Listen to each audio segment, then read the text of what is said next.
Hello everyone, Assalamu alaikum. Welcome back with another recipe video. അപ്പോൾ ഇന്ന് നല്ലൊരു rice recipe ആയിട്ടാണ് വന്നിട്ടുള്ളത്. നല്ല ഈസിയാണ് ഉണ്ടാക്കാൻ, അതുപോലെ തന്നെ നല്ല ടേസ്റ്റിയുമാണ്. ഞാനിവിടെ ഒരു പാൻ എടുത്തിട്ട് നന്നായി കഴുകി ക്ലീൻ ചെയ്ത് വെച്ച ചിക്കന് ഇതിലേക്ക് ഇട്ട് കൊടുക്കുകയാണ്. നന്നായി ചിക്കനൊക്കെ നന്നായി വരിഞ്ഞു കൊടുക്കണം കേട്ടോ. ഒന്നില്ലെങ്കിൽ വരിഞ്ഞു കൊടുക്കുക, അല്ലെങ്കിൽ ഒരു ഫോർക്കേറ്റ് നന്നായി അങ്ങനെ കുത്തി കൊടുക്കുക. കാരണം മസാല പൗഡേഴ്സൊക്കെ നന്നായി പിടിക്കാൻ വേണ്ടിയിട്ട്. എന്നിട്ട് ഇതിലേക്ക് ഞാൻ ആവശ്യത്തിന് ഉപ്പിട്ട് 1 ടേബിൾ സ്പൂൺ മല്ലിപ്പൊടി, അതുപോലെ തന്നെ 2 ടേബിൾ സ്പൂൺ മുളക് പൊടി, 1 ടീസ്പൂൺ കുരുമുളക് പൊടി, 1.5 ടീസ്പൂണ് 1.5 അല്ല 1 ടീസ്പൂണോളം ചെറിയ ജീരകം പൊടിച്ചതെടുത്തിട്ടുണ്ട്. അതുപോലെ തന്നെ 1 ടീസ്പൂൺ മഞ്ഞൾപ്പൊടി, 2 tablespoon Arabic spice masala powder. Arabic spice masala പൗഡറിൻ്റെ ഇൻഗ്രീഡിയൻസ് ഞാൻ ഡിസ്ക്രിപ്ഷൻ ബോക്സിൽ കൊടുക്കുന്നുണ്ട് കേട്ടോ. ഇനിയിപ്പോൾ ഇതില്ലാന്നുണ്ടെങ്കിൽ നിങ്ങൾക്ക് മന്തി മസാലയോ അല്ലെങ്കിൽ കബ്സ മസാലയോ ഒക്കെ മേടിക്കാൻ കിട്ടും, അതിട്ട് കൊടുത്താലും മതി.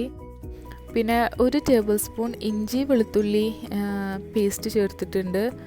അതുപോലെ തന്നെ 2 ടേബിൾ സ്പൂൺ തൈരും കൂടെ ഇട്ട് കൊടുത്തു. ഇനി പിന്നെ ഈ മുളകും പൊടിയും കുരുമുളകും ഒക്കെ നിങ്ങളുടെ എരിവിനനുസരിച്ചിട്ട് അഡ്ജസ്റ്റ് ചെയ്ത് കൊടുക്കാവുന്നതേ ഉള്ളൂ കേട്ടോ. ഞാൻ കുറച്ച് സ്പൈസി ആയിട്ടാണ് ഇവിടെ ഉണ്ടാക്കിയിട്ടുള്ളത്.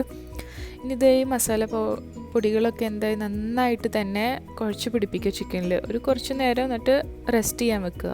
ഇവിടെ നമ്മൾ ചിക്കന് ഫ്രൈ ചെയ്തെടുക്കുകയല്ല ചെയ്യണത്, പകരം ആവിയിൽ വേവിച്ചെടുക്കുകയാണ്. അപ്പോൾ ഏത് പാനിലാണോ നമ്മൾ മസാല പൗഡേഴ്സ് ഇട്ടിട്ട് കുഴച്ച് വെച്ചത് അതിൽ തന്നെ നമ്മൾ കുറച്ച് ചൂടുവെള്ളം ഒഴിച്ചിട്ട്, നമുക്ക് അത്യാവശ്യം വേവിച്ചെടുക്കാൻ പാകത്തിനുള്ള ചൂടുവെള്ളം ഒഴിച്ചിട്ട് അതിൻ്റെ മേലെ ഈ ആവിയിൽ വേവിക്കാൻ പറ്റിയ ഒരു പാത്രം വെക്കുക. ആ ചിക്കൻ ഇതിൻ്റെ മേലെ വെച്ചിട്ട് മൂടി വെച്ചിട്ട് ഒരു 30 മിനിറ്റോളം വേവിച്ചെടുക്കുക. അരമണിക്കൂറിന് ശേഷം നമുക്കിത് വെന്തിട്ടുണ്ടാകുന്ന നോക്കി വെക്കുക. വെന്തിട്ടുണ്ടെന്നുണ്ടെങ്കിൽ സ്റ്റവ് ഓഫ് ചെയ്തിട്ട് അടുപ്പത്തുനിന്ന് മാറ്റാം. ഒരു ലോ ടു മീഡിയം ഫ്ലെയിമിൽ വെച്ചിട്ടാണ് വേവിച്ചെടുത്തത്. ഇനി അടുത്തായിട്ട് നമുക്ക് ചോറിൻ്റെ പരിപാടി നോക്കാം. അതിന് വേണ്ടിയിട്ട് ഒരു പാൻ എടുക്കുക. അതിലേക്ക് നമ്മൾ ഒരു 2-3 ടേബിൾ സ്പൂണ് നെയ്യ് ഒഴിച്ചു കൊടുത്തിട്ടുണ്ട്. നെയ്യ് ഒഴിച്ചു കൊടുത്തിട്ട് നന്നായി ചൂടായിട്ട് വരുമ്പോൾ അതിലേക്ക് 15 കുരുമുളക് ആഡ് ചെയ്ത് കൊടുത്തിട്ടുണ്ട്. ഗ്രാമ്പൂ, ഏലക്ക, പട്ട, അതുപോലെ തന്നെ ബേ ലീഫ്, പിന്നെ ചെറിയ ജീരകം, ഇതെല്ലാം കൂടെ ഇട്ടിട്ട് നന്നായിട്ട് മൂപ്പിച്ചെടുക്കുക. ഇത് നന്നായിട്ടൊന്ന് മൂത്ത് വരുമ്പോൾ ഇതിലേക്ക് നമ്മൾ കഴുകി വൃത്തിയാക്കി വെച്ച അരി, ഞാനൊരു 10-15 മിനിറ്റോളം അരി വെള്ളത്തിലിട്ടിട്ട് കുതിർത്ത് വെച്ചിട്ടുണ്ടായിരുന്നു. ഈ കുതിർത്ത് വെച്ച അരി ഊറ്റി മാറ്റിയതിന് ശേഷം ഇതിലേക്ക് ഇതിലേക്ക് ഇട്ടിട്ട് ഒന്ന് നന്നായിട്ട് നന്നായി വറുത്ത് കൊടുത്തതിന് ശേഷം ആണ് നമ്മൾ ഇതിലേക്ക് വെള്ളം ഒഴിക്കുന്നത്. വെള്ളം ഒഴിക്കുമ്പോൾ നമ്മൾ ശ്രദ്ധിക്കണേ, 2 കപ്പ് അരിയാണ് ഇതിലേക്ക് ഇട്ടിട്ടുള്ളത്. 2 കപ്പ് അരിക്ക് ഞാൻ 4 കപ്പ് വെള്ളം വെച്ചിട്ടുണ്ട്. 2 കപ്പ് അരിക്ക് 4 കപ്പ് വെള്ളം എന്ന് പറയുമ്പോൾ 1 കപ്പ് എനിക്ക് നമ്മൾ നേരത്തെ ചിക്കൻ വേവിച്ചെടുത്തില്ലേ, ചിക്കൻ വേവിച്ചെടുക്കുമ്പോൾ എടുത്ത വെള്ളം അത് കളയരുത് കേട്ടോ. ആ വെള്ളമാണ് എനിക്ക് 1 കപ്പ്. ആ വെള്ളം ഞാൻ ഇതിലേക്ക് ഒഴിച്ചു കൊടുത്ത് ബാക്കി 3 കപ്പ് ഞാൻ നല്ല ചൂടുവെള്ളം ഒഴിച്ചു കൊടുത്തു. എത്രയാണോ ചിക്കൻ വെച്ചതിൽ നിന്ന് വെള്ളം കിട്ടണത് അത് ഒഴിച്ചു കൊടുത്തതിന് ശേഷം മാത്രം ബാക്കി വെള്ളം ഒഴിച്ചു കൊടുക്കുക. ആ ഒരു രീതിയിൽ മാത്രം മെഷർമെൻറ്റ് കറക്റ്റാൻ വേണ്ടിയിട്ട് പറഞ്ഞതാണ്. ആ ഒരു വെള്ളമാണ് ഇതിന് കുറച്ചുകൂടി ഫ്ലേവർ കൊടുക്കണത്. പിന്നെ ഞാൻ ഇതിലേക്ക് ചിക്കൻ സ്റ്റോക്ക് ഇട്ടിട്ടുണ്ട്. മാഗി ക്യൂബ്സാണ് എടുത്തിട്ടുള്ളത്. അതും കൂടെ നന്നായി പൊടിച്ചിട്ടിട്ട് നന്നായി മിക്സ് ചെയ്തെടുക്കുക. ഇത് നന്നായി മിക്സ് ചെയ്തെടുത്തതിന് ശേഷം നമ്മൾ പിന്നെ ഉപ്പ് നോക്കിയിട്ട് ആവശ്യമുണ്ടെങ്കിൽ നിങ്ങൾ കുറച്ചുകൂടി ഉപ്പിട്ട് കൊടുക്കുക. അത് നോക്കിയിട്ട് അതുപോലെ ചെയ്യാം.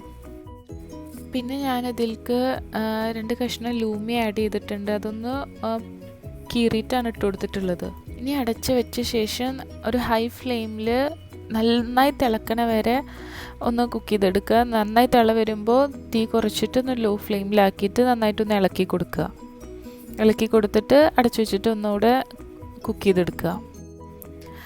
അത് കഴിഞ്ഞപ്പോൾ നമ്മൾ കുക്ക് ചെയ്തതിന് ശേഷം ഇപ്പോൾ നമ്മൾ തുറന്നു കൊടുത്തപ്പോൾ നന്നായി തന്നെ കുക്കായിട്ടുണ്ട്. കണ്ട അരിയൊക്കെ നല്ല വേറിട്ട് തന്നെ കിടക്കുന്നുണ്ട്, നല്ല മണവും വരുന്നുണ്ട്.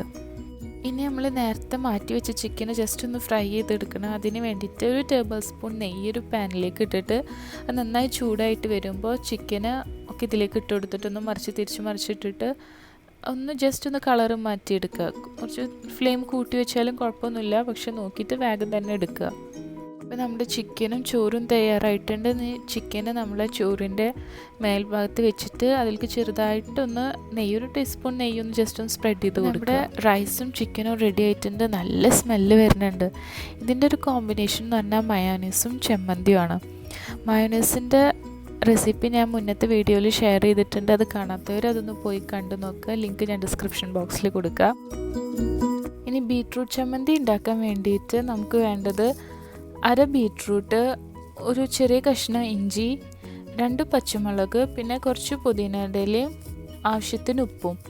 ഇതൊക്കെ ചേർത്ത് നന്നായി അരച്ചെടുക്കുക. ഇതിലേക്ക് കുറച്ച് തേങ്ങയും കുറച്ച് വിനീഗറും, നിങ്ങൾക്ക് വേണമെങ്കിൽ ചെറുനാരങ്ങ വേണമെങ്കിൽ ഒഴിച്ചെടുക്കുക. ഞാൻ വിനീഗറാണ് ഒഴിച്ചിട്ടുള്ളത്. ഇതൊക്കെ ചേർത്ത് നന്നായി അരച്ചെടുക്കുക. എരിവിനനുസരിച്ചിട്ട് പച്ചമുളക് ഇട്ട് കൊടുക്കുക കേട്ടോ. ഞാൻ റൈസ് കുറച്ച് സ്പൈസി ആക്കിയത് കൊണ്ട് ചമ്മന്തിയിൽ കുറച്ച് എരിവ് കുറച്ച് തന്നെ ഉള്ളൂ.